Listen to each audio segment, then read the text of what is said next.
Hi, I'm Rye. Welcome to my crib.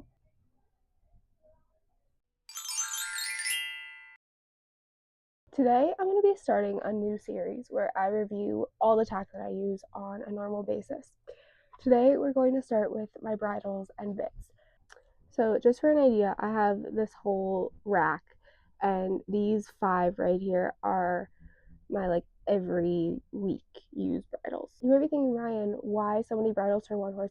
God forbid a girl want to switch it up. Our first bridle is a hackamore. It's an Antares bridle that I found in an abandoned tack trunk and then took, because the person who had it isn't here anymore. They left all their stuff, so I took it. And then obviously I took the noseband off to put the hackamore on. This bridle is perfect for a hackamore because it has the noseband that goes up and through, so you can take the entire thing off and have no straps left over. And then the hackamore is one of those Steuben ones, and then I put my own curb chain on it because I needed one that was bigger because Pasta has a huge face. The bridle is fine, it's fine. Actually, the whole thing is just kind of fine. I really just use this on days that I don't really feel like doing work. Our next bridle is the Riviera Equisports Riviera bridle. I did take the flash off because I don't like to use flashes. I've had this bridle for probably 3.5 years. I probably cleaned it twice max, and it's held up so well. There's no cracking. It's so soft. It feels like it would be so comfortable for the horses. The crown piece is anatomically shaped. The noseband is so soft and cushiony, and it being wider, it's supposed to disperse pressure a little bit more and more evenly. And Pasta looks so handsome in this bridle. And then the bit that's on it is a Steuben full cheek with the lozenge in the middle. I like this bit on him. I started using it when I first got him because his steering was a little iffy. This was our dressage bit when I first started doing dressage on him, but he doesn't need this much anymore. His turning is much better. Moving on to our dressage bridles. This is my most recent purchase. This is the Hors Zion bridle. What I really wanted for Pasta's dressage show bridle was the Riviera bridle in black, but then I found out they don't sell it anymore. And then I cried. Just kidding. I didn't cry. I'm fine. So this one was kind of the closest thing I could find to a similar looking bridle. So I got this. The bit that's on this is the Fager Martin. I want to say it's the Martin bit. So this bit locks backward, so it doesn't move freely when you pull back on the reins. And I like this for schooling, maybe some more upper level movements. Pasta doesn't ever go in a double, so this is kind of the strongest it ever gets for him.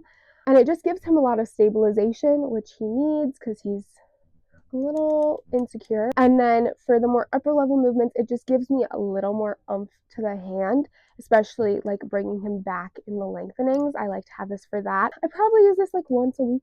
Honestly, all of these I probably use like once a week. Occasionally I'll show him in this, like if it's our first day out at an out of town show and I want a little more or something like that, I will show him in this as well. And then in terms of the bridle, I like it. It was like $50. I got it on sale for, I think, $50. And for that price, it's great. Like, it comes with reins. It looks pretty. It has nice soft padding. Again, the crown piece is anatomically shaped for the ears. The only complaint I really have about it is that it's a little bit stiff, but I also never oil it, so maybe that's why. Our next dressage bridle is from Amazon.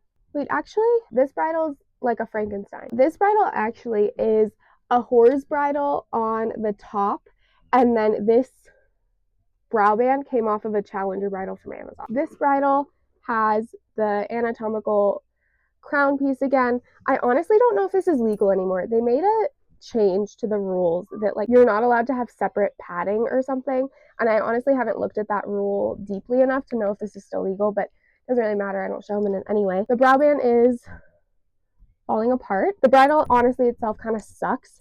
It's cracking on the crank. It's not very soft and it's very stiff.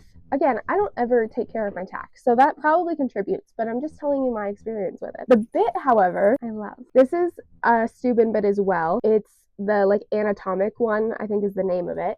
And you see it's shaped very much to curve to the mouth. It has this huge lozenge in the middle, which really distributes tongue pressure. It is a loose ring, which is not my favorite, especially for Pasta, because he is a little insecure. He needs a little more stabilization.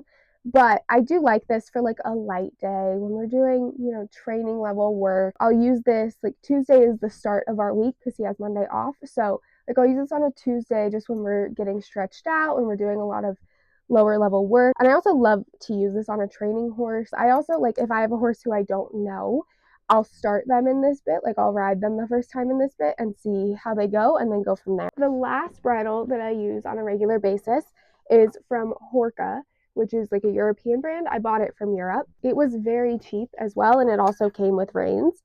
And I really like this bridle. It is a little bit broken.